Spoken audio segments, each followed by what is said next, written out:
नमस्ते दोस्तों, मैं आपका भाई अंकित चौहान एक बार फिर स्वागत करता हूं अपने यूट्यूब चैनल ग्रामीण हेल्प अंकित चौहान में। उम्मीद है दोस्तों कि आप सभी मित्र लोग अच्छे होंगे। साथियों, आज हम बात करेंगे कि आप आरटीआई एक्ट के तहत आवेदन दोस्तों कैसे करेंगे। देखिए साथियों, जैसा कि आप सभी लोग जानते ही हो, सूचना का अधिकार अधिनियम 2005 में पारित हुआ था और दोस्तों उस समय केवल जम्मू कश्मीर को छोड़कर ये एक्ट पूरे देश में लागू था। आज की तारीख में दोस्तों देखा जाए तो जम्मू कश्मीर से जो धारा 370 है उसको हटा दिया गया साथियों। अब दोस्तों वर्तमान स्थिति में ये सूचना का अधिकार अधिनियम 2005 पूरे देश में प्रभावी है, पूरे देश में लागू है। आप साथियों कहीं भी किसी भी राज्य में और किसी भी केंद्र सरकार के विभाग में आप सूचना का अधिकार अधिनियम 2005 की धारा 6 के तहत आवेदन प्रस्तुत कर दोस्तों जो है सूचना मांग सकते हो। साथियों आज मैं आपको इसके स्टेप बाय स्टेप इसकी जो एक लीगल प्रोसीडिंग है उसके बारे में बताऊंगा। देखिए साथियों, भारत का कोई भी नागरिक सूचना के अधिकार के तहत कोई भी सूचना ले सकता है किसी भी सरकारी कार्यालय से। दोस्तों इसके लिए उस व्यक्ति को एक आवेदन पत्र देना होता है सरकारी कार्यालय में। वो आवेदन पत्र दोस्तों चाहे तो आप जो है पंजीकरण डाक से भेज सकते हैं या फिर दोस्तों आप स्वयं कार्यालय में जाकर दोस्तों उसको रिसीव करवा सकते हैं। तो दोस्तों चलिए शुरू करते हैं। देखिए साथियों, आरटीआई एक्ट की धारा 6 के तहत कोई भी नागरिक सूचना प्राप्त करने के लिए आवेदन पत्र दे सकता है किसी भी सरकारी कार्यालय में और दोस्तों उसके लिए उसको 10 रुपये शुल्क देना होता है। ये शुल्क साथियों अलग अलग स्टेट में अलग अलग निर्धारित है, कहीं 10 रुपये हैं, कहीं 20 रुपये हैं, कहीं दोस्तों 50 रुपये हैं। तो ये अलग अलग दोस्तों सरकारों ने, स्टेट गवर्नमेंट ने निर्धारित किया है। दोस्तों जो गरीब लोग हैं, जो बीपीएल कार्ड धारक है, अंत्योदय राशन कार्ड धारक है, उन लोगों के लिए सूचनाएं बिल्कुल मुफ्त है। उनको कोई दोस्तों प्रतिलिपि शुल्क नहीं देना है, ना ही आरटीआई आवेदन शुल्क उनको देना है। दोस्तों ऐसे व्यक्ति को अपना जो राशन कार्ड है उसकी प्रमाणित प्रति अपने आवेदन पत्र के साथ लगानी है और साथियों सूचना ले लेनी है। दोस्तों आरटीआई एक्ट के तहत आप कोई किसी फाइल का निरीक्षण करते हैं तो दोस्तों आप निरीक्षण भी कर सकते हैं और साथियों उस फाइल की आप जो है प्रमाणित है जो है सत्य प्रतिलिपि दोस्तों प्राप्त कर सकते हैं। दोस्तों सूचना का अधिकार अधिनियम 2005 की धारा 6 के तहत जब भी आप आवेदन करते हैं तो 30 दिन के अंदर दोस्तों आपको जो है सूचना मिल जानी चाहिए।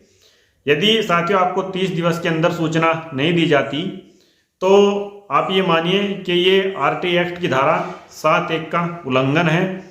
चूंकि दोस्तों जो राइट टू इन्फॉर्मेशन एक्ट की धारा 7(1) है, 7(1) है, 7(1) दोस्तों ये कहती है कि कोई भी लोक प्राधिकारी, चाहे वो केंद्र सरकार का हो या फिर दोस्तों स्टेट गवर्नमेंट का है, कोई भी जो लोक प्राधिकारी है वह दोस्तों जो सूचना आवेदन है जैसे ही उसके कार्यालय में प्राप्त होगा तो उसके ठीक 30 दिवस के अंदर सूचनाएं दोस्तों प्राप्त कराएगा सूचना मांग करता को।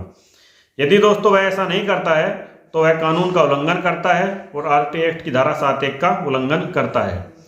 दोस्तों किसी भी लोक प्राधिकारी को यह अधिकार नहीं है कि वो भारतीय संसद द्वारा पारित कानून का उल्लंघन करे, चाहे दोस्तों वो आरटीआई एक्ट ही हो या फिर दोस्तों कोई अन्य कानून हो। दोस्तों यदि इस तरह का कृत्य कोई भी जन सूचना अधिकारी करता है दोस्तों तो उसके विरुद्ध विधि के तहत कार्रवाई कराई जा सकती है और दोस्तों कई राज्यों में एफआईआर भी दर्ज होती है और दोस्तों एफआईआर दर्ज हो भी रही है। यदि आप कराना चाहते हो तो आप भी दोस्तों एफआईआर को लॉन्च करा सकते हो यदि आपके साथ ऐसा होता है, आपको समय से सूचना नहीं दी जाती है। दोस्तों इसके बाद यदि 30 दिन के अंदर आपको सूचना नहीं मिलती है तो आप आरटीआई एक्ट की धारा 19(1) के तहत दोस्तों उसी विभाग के जो सीनियर अधिकारी है यानी कि प्रथम अपील प्राधिकारी है उनके समक्ष धारा 19(1) के तहत दोस्तों प्रथम अपील प्रस्तुत कर सकते हो। इसके बाद दोस्तों आपको प्रथम अपील करने के बाद 45 दिवस का इंतजार करना है और अगर 45 दिवस के अंदर जो प्रथम अपील अधिकारी है वो आपकी अपील का निस्तारण नहीं करता है, सुनवाई नहीं करता है, तो वह भी दोस्तों कानून का उल्लंघन करता है और पीआईओ को अनुचित संरक्षण प्रदान करने के लिए वह भी दोषी माना जाएगा। कानून में इसके लिए दोस्तों प्रावधान है।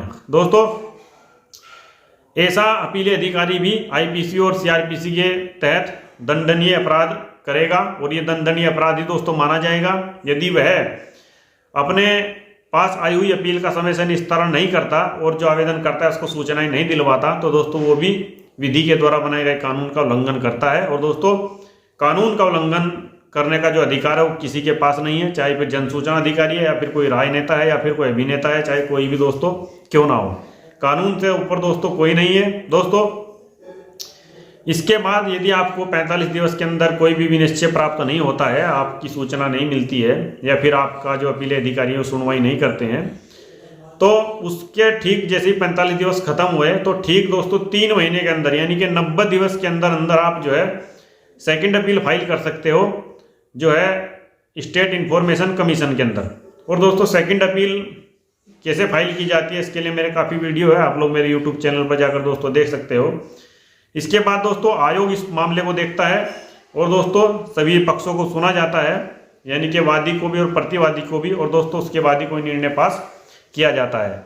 तो उम्मीद है साथियों वीडियो में दी गई जानकारी दोस्तों आपको अच्छी लगी होगी, और वीडियो यदि आपको अच्छा लगा हो तो साथियों मेरी वीडियो को जो है शेयर कीजिए फेसबुक पर, इंस्टाग्राम पर, और दोस्तों ज़्यादा से ज़्यादा दोस्तों सब्सक्राइब कीजिए। साथियों मैं फिर मिलता हूँ आपसे किसी दूसरे वीडियो में। दोस्तों मैं हूं अंकित चौहान, यूट्यूब चैनल ग्रामीण हेल्प अंकित चौहान से। आज मैंने अपनी फंडामेंटल ड्यूटी का पालन किया। तो दोस्तों सादर नमस्कार।